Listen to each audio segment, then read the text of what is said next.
அது இருக்கணும். ஒரே ஒரு உதாரணம் சொல்றேன். தாயுமான சுவாமி திருச்சியில பிறந்தவர். திருச்சி மாநகரத்தில் அப்பா கேடலியப்ப பிள்ளை எங்க இருந்து வந்தாரு? அவர் பூம்புகார்ல இருந்து காவிரி இருந்து அங்க வந்தவர். நாயக்க மன்னர் இடத்துல கணக்கப்புள்ள வேலை பார்க்கிறாரு.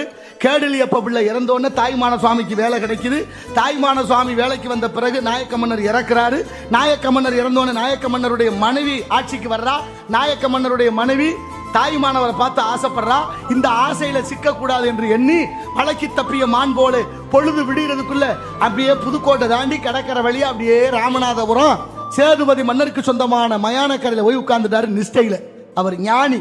தாயுமான சுவாமி நிஷ்டையில இருக்கிற போது ஆடு மாடு மேய்க்க வந்தவங்க பார்த்துட்டு போய் சொல்றாங்க, ஏதோ ஒரு பணம் கிடக்குன்னு. பிணமே கிடந்தாலும் மன்னருடைய என்ன செஞ்சிருக்கணும், அதை யாரு என்னன்னு விசாரணை பண்ணிருக்கணும். பிணம் தானே எரிச்சிருங்கப்பான்னு சொல்லிட்டாரு. ஆனா அவர் உயிரோட இருக்காரு. அவர் உயிரோட அங்க தியானத்தில் இருக்கும்போது வயசு 40.